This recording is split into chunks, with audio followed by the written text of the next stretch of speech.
Indus waters treaty, जिसे कभी diplomacy की मिसाल माना गया, आज भारत ने उसी पर ब्रेक लगा दिया है।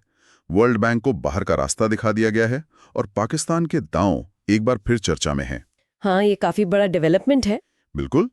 क्या है इसके पीछे की स्ट्रैटेजी, और सबसे जरूरी, इसका असर यूपीएससी के GS2, GS3 और एसए पे क्या होगा? इस पर बात करेंगे। वेलकम टू सिविल 360, जहां करंट अफेयर्स मिलते हैं सॉलिड स्टैटिक एनालिसिस के साथ, स्पेशली फॉर यूपीएससी।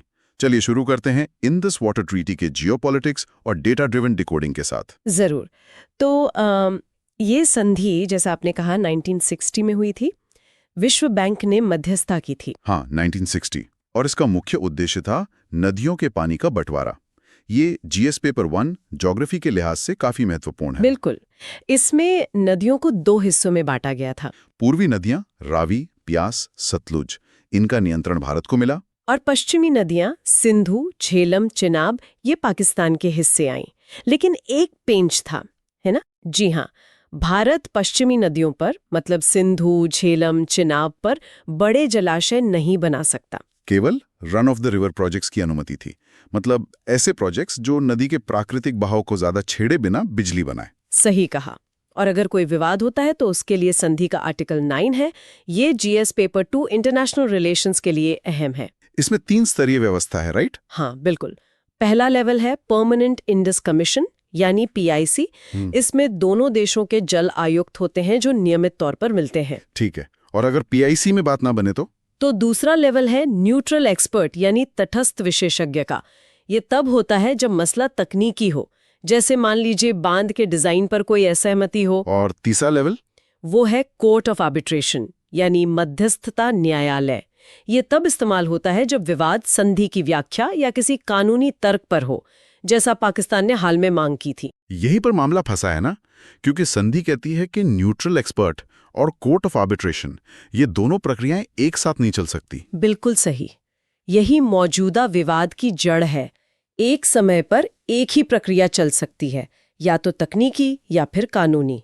तो भारत का जो हालिया कदम है जनवरी 2023 में संधि में संशोधन का नोटिस देना, वो इसी से जुड़ा है? जी, भारत ने विश्व बैंक से साफ कहा कि मध्यस्थता की जरूरत नहीं है और ये कार्यवाही रोकी जाए। और उन्होंने जो फ्रांसीसी विशेषज्ञ नियुक्त किए थे, मिशेलिनो, उनको भी कह दिया कि आपकी जरूरत नहीं है। मतलब काफी कड़ा रुख अपनाया भारत ने। हाँ, क्योंकि भारत का मानना था कि विश्व बैंक ने पाकिस्तान के कहने पर कोर्ट ऑफ आर्बिट्रेशन और भारत के कहने पर न्यूट्रल एक्सपर्ट, दोनों को एक साथ शुरू करके आर्टिकल 9 का उल्लंघन किया है। और यह सारा झगड़ा किन प्रोजेक्ट्स को लेकर है? मुख्य रूप से 2 प्रोजेक्ट्स हैं।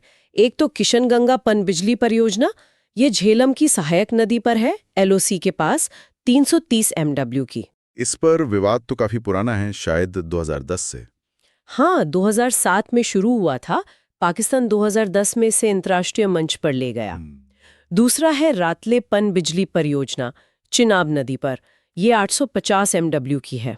इसका शिलान्यास 2013 में हुआ था, लेकिन पाकिस्तानी आपत्तियों की वजह से इसमें भी देरी हुई। इन्हीं दोनों प्रोजेक्ट्स पर पाकिस्तान कोर्ट ऑफ आर्बिट्रेशन गया और भारत तकनीकी मुद्दों के लिए न्यूट्रल एक्सपर्ट्स चाहता था।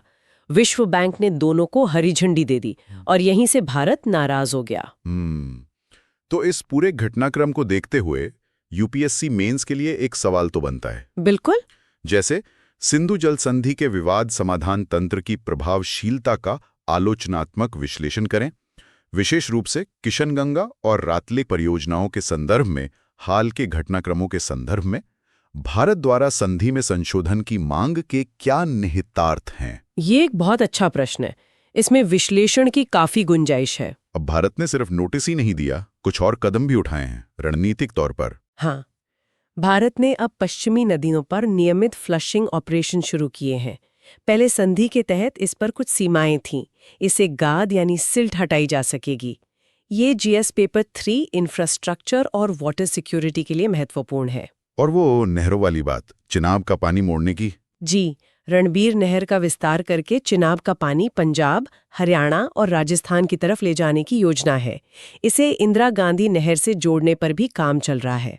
इसके अलावा पाकलदुल, किरू, क्वार जैसे जो प्रोजेक्ट्स रुके हुए थे, उनमें भी तेजी लाने की बात है। देखिए, इसका रणनीतिक महत्व इस आंकड़े से समझिए कि पाकिस्तान के पंजाब की करीब 70% खेती, 40% सिंचाई और लगभग 20% जीडीपी अकेले चिनाब नदी पर निर्भर है। हो, तो ये कदम पाकिस्तान पर सीधा दबाव बना सकते हैं, जल सुरक्षा और अर्थव्यवस्था दोनों पर। निश्चित रूप से, ये सिर्फ पानी का मसला नहीं, ये राष्ट्रीय सुरक्षा से भी जुड़ा है। और विश्व बैंक की भूमिका, भारत का आरोप है कि वो निष्पक्ष नहीं रहा। क्या इसे नव उपनिवेशवाद के चश्मे से देखा जा सकता है, GS2 या SC के लिए? हाँ, ये एंगल भी उठाया जा रहा है। भारत का तर्क है कि विश्व बैंक का रवैया एक तरह से बाहरी हस्तक्षेप जैसा है, खासकर तब जब संधि में प्रक्रिया साफ लिखी है। वो गोरे साहब हमेशा निष्पक्ष रहेंगे वाली मानसिकता का जिक्र भी आया था कहीं।